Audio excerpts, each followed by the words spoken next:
BNP স্থায়ী কমিটির সদস্য আমির খসরু মাহমুদ চৌধুরী বলেছেন, পলাতক শেখ হাসিনা গণতন্ত্র এবং নির্বাচনকে একভাবে ধ্বংস করেছে।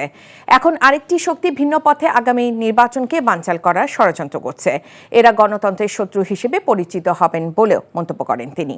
বাংলাদেশ মেডিকেল বিশ্ববিদ্যালয়ে ডাক্তার মিলন হলে ঢাকাস্থ চট্টগ্রাম মেডিকেল কলেজের জাতীয়তাবাদী চিকিৎসকদের ইফতার মাহফিলে তিনি এসব কথা বলেন।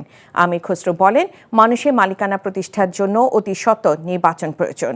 ইফতার মাহফিলে চট্টগ্রাম সিটি কর্পোরেশনের মেয়র ডাক্তার শাহাদাত হোসেনকে সংবর্ধনা দেওয়া হয়।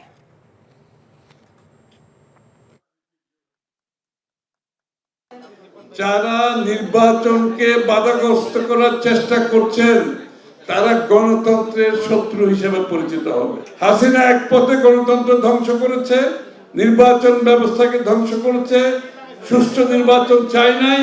এখন আরেকটা শক্তি ভিন্ন পথে ভিন্ন চিন্তায় আগামী দিনের নির্বাচনকে বানচাল করার চেষ্টা করছে। এটার জন্য সবাইকে সাবধান থাকতে হবে। এই ঈদে জামা জুতো অ্যাক্সেসরিজের ডিসকাউন্ট।